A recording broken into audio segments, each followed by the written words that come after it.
بالله من الشيطان الرجيم.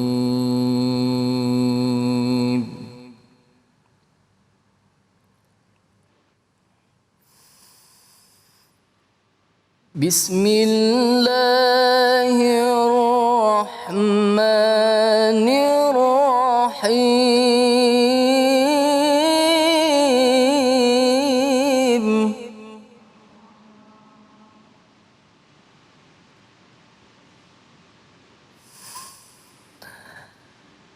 إن الله لا يغفر أن يشرك به ويغفر ما دون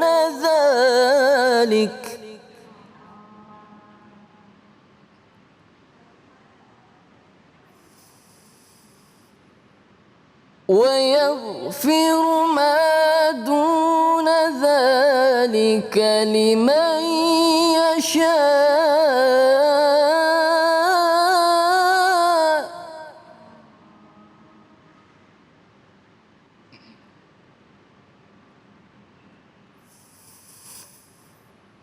ومن يشرك بالله فقد افترى إثما عظيما.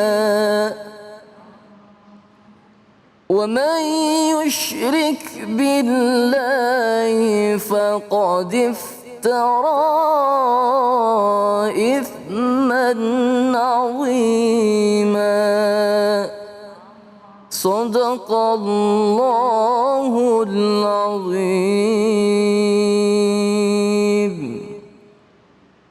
Bismillahirrahmanirrahim. Allahumma salli ala Sayyidina Muhammad wa ala ali Sayyidina Muhammad.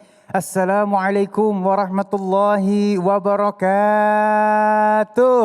Waalaikumsalam warahmatullahi wabarakatuh. Alhamdulillahirabbil alamin. Di hari yang insya Allah penuh dengan barokah ini kembali lagi saya Ali Zainal menemani pemirsa di rumah di dalam cahaya hati Indonesia. Masya Allah ya. Dan baik, ada 3 tema yang akan kita sikapi pada kesempatan kali ini. Yang pertama, tamimah dalam Islam. Yang kedua, menata rumah tangga surgawi. Dan yang ketiga, golongan manusia yang dirindukan surga. Masya Allah, bagus-bagus temanya ya. Jangan sampai dilewatkan dari awal sampai akhir nanti. Dan baik, sebelum Ali berbicara lebih jauh lagi, Ali ingin mengingatkan tetap jaga protokol kesehatan dengan 5M. Mencuci tangan, menggunakan masker, menjaga jarak, menghindari kerumunan, dan membatasi diri untuk bepergian. Kalau nggak penting-penting amat, di rumah aja. Kita sabar aja ya dulu ya. Dan baik, Ali ingin sapa yang sudah ada di masjid. Assalamualaikum. Masya Allah, bidadari sorga semuanya nih, amin ya rabbal alamin. Dari majelis taklim mana nih? Kami dari Majelis Taklim Al-Qaumah Subang. Subang, Masya Allah. Berapa jam itu? 4 jam ada perjalanan ya? Mudah-mudahan perjalanan kemarinnya dinilai pahala oleh Allah Subhanahu wa taala. Amin ya rabbal alamin. Makasih ya Ibu ya. Dan baik, jamaah yang dimuliakan Allah Subhanahu wa taala, kita akan masuk ke dalam tema kita yang pertama, yang insya Allah kita akan membahas tentang tamimah dalam Islam, yang akan dibahas oleh guru kita yang dimuliakan Allah Subhanahu wa taala, Kiai Haji Muhammad Nur Hayit. Allahumma shalli ala Sayyidina Muhammad. Assalamualaikum warahmatullahi wabarakatuh. Waalaikumsalam warahmatullahi wabarakatuh. Alhamdulillahi rabbil alamin. Alhamdulillahilladzi takhallasana bittauhidi wal iman wa ja'alana minal muslimin wal mu'minin wa wa'adana bil jannah liman ittaqa wattaba'al huda. Asyhadu an la ilaha illallah wa asyhadu anna Muhammadan abduhu wa rasuluh. Allahumma salli wa sallim wa karrim wa azim wa majid ala sayyidina Muhammadin wa ala alihi wa sahbihi wa barik wa sallim ajma'in. Amma ba'du. Para pemirsa Cahaya Hati Indonesia iNews yang dirahmati Allah, hadirin yang dimuliakan Allah, alhamdulillah kita hadir masih membawa iman dan Islam. Betul?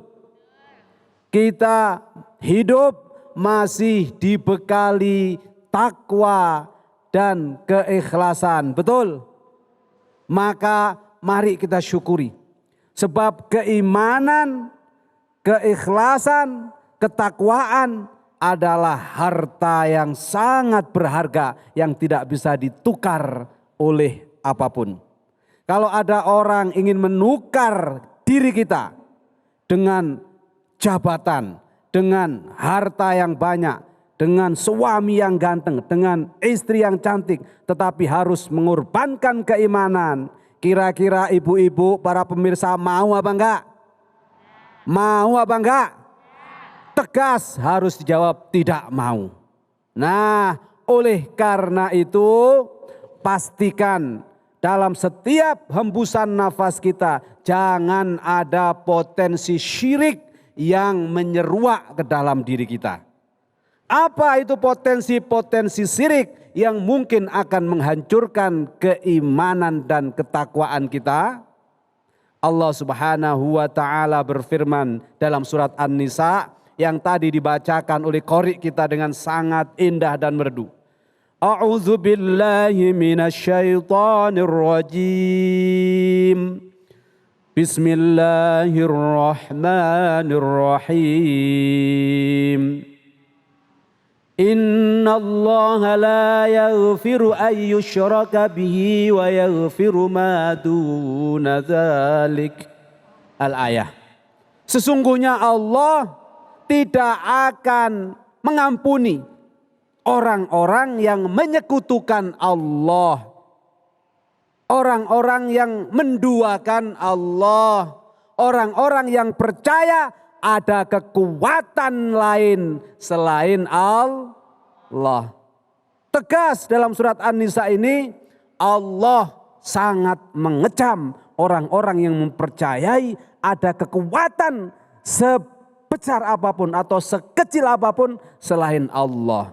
Kenapa? Karena Allah itu dengan keindahannya, dengan jamalnya tidak ingin diduakan.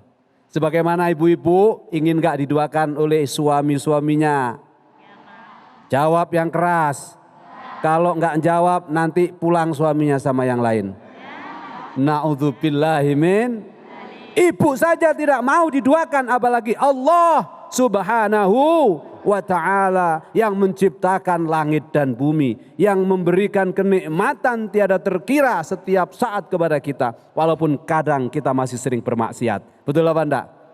Allah tidak ingin ada satu kekuatan pun diyakini oleh hambanya memiliki pengaruh.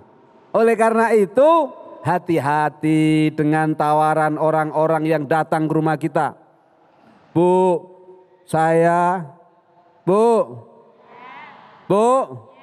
saya punya jimat. Kalau ibu pegang jimat ini jualannya laris. Percaya enggak? Bu, ibu, ngantuk? Percaya enggak? Enggak boleh percaya. Karena tidak ada kekuatan yang bisa mempengaruhi kehidupan kita kecuali semua atas izin dan kehendak Allah Subhanahu wa ta'ala. Itulah tema kita hari ini. Tamimah.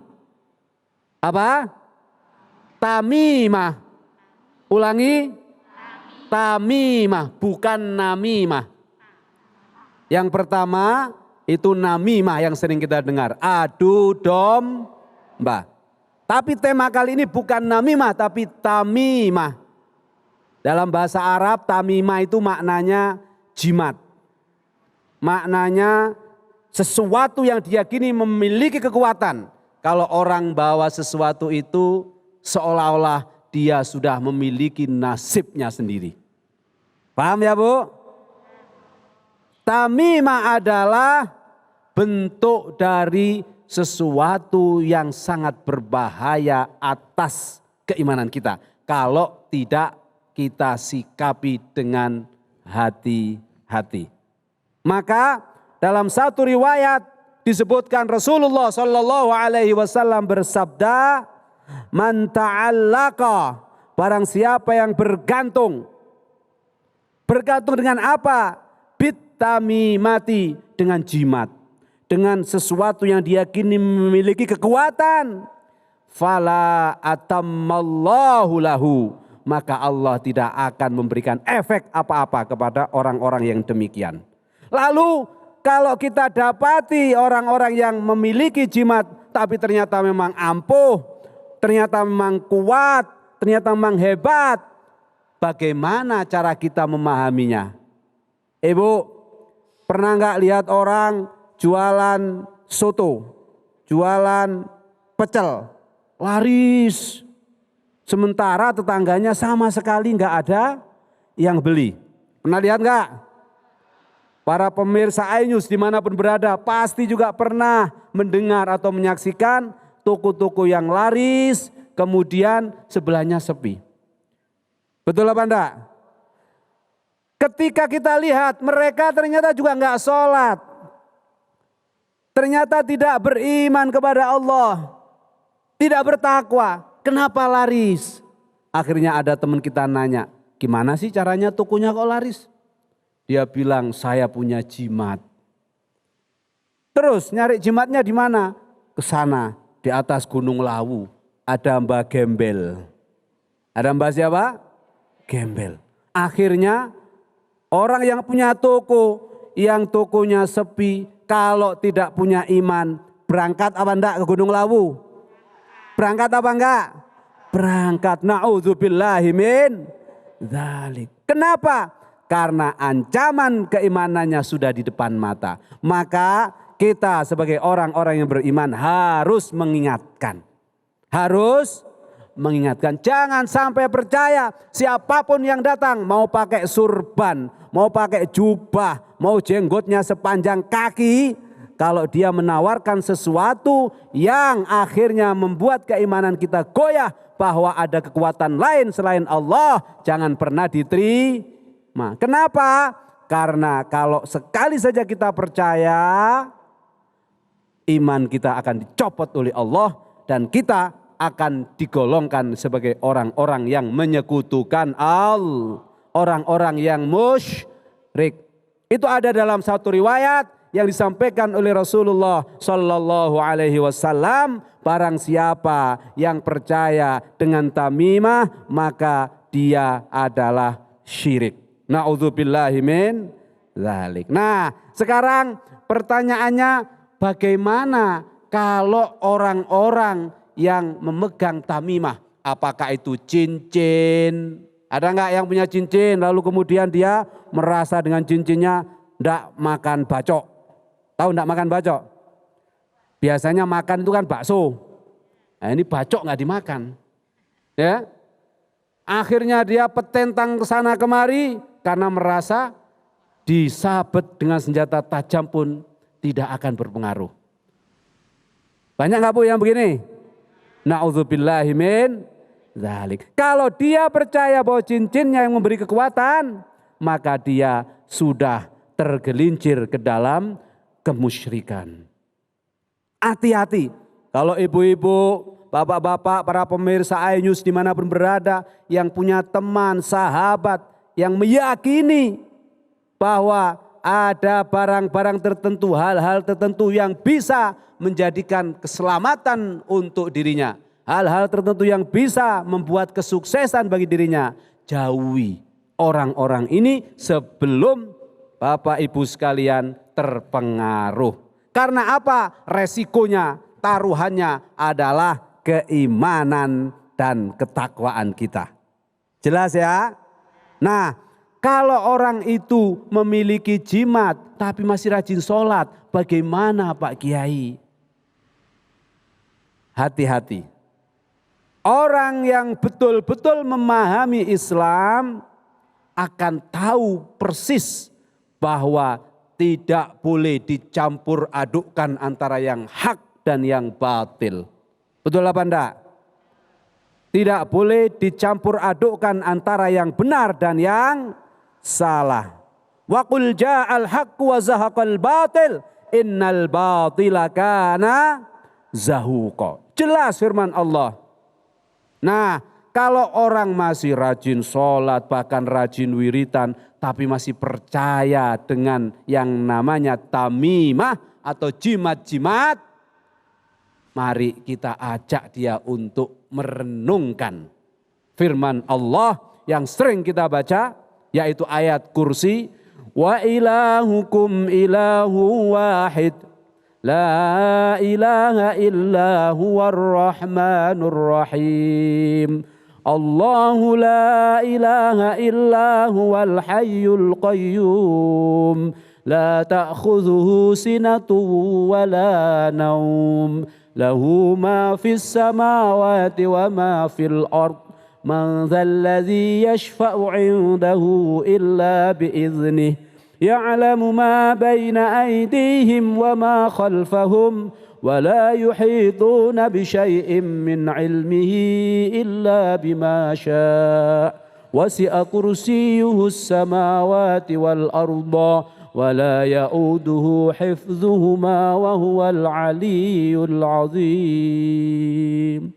Bacakan ayat kursi, karena mungkin orang-orang yang masih beribadah tapi percaya jimat, tidak percaya kepada Allah, tapi jimat yang memiliki kekuatan, dia sedang digandoli setan.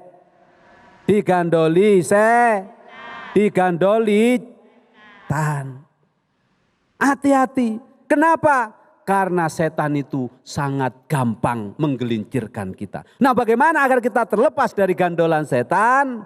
Gantungkan diri kita kepada Allah, salah satunya dengan banyak membaca ayat suci Al-Qur'an. Kalau nggak bisa membaca semua ayat-ayat Al-Quran dari surat Al-Fatihah sampai An-Nas, minimal paling tidak setiap hari jangan lupa membaca ayat kursi. Karena kalau ayat kursi dibacakan, jangankan setan yang nggak nampak, yang nampak saja bakal kabur. Jelas apa jelas? Siap apa siap? Siap apa? Laksanakan. Siap apa? Kerjakan. Dan siap apa? Dibaca setiap hari. Itulah cara Islam meminta pertolongan kepada Allah. Bukan dengan cara meyakini jimat-jimat atau raja-raja yang kita kalungkan maupun yang kita tempel di tangan kita.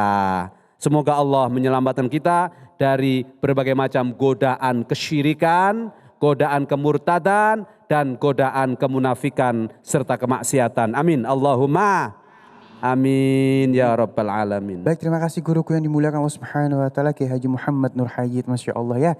Aduh, jangan sampai ya di hati ini terbesit kita sampai syirik kepada Allah Subhanahu wa taala ya. Mudah-mudahan hati kita terhindar dari sifat syirik. Amin ya rabbal alamin. Baik, jamaah yang dimuliakan Allah Subhanahu wa taala, kita akan masuk ke dalam tema kita yang kedua, menata rumah tangga surgawi. Insya Allah akan dibahas oleh guru kita yang dimuliakan Allah Subhanahu wa taala, Ustadz Hilman Fauzi. Jangan kemana-mana, tetap bersama kami di Cahaya Hati Indonesia.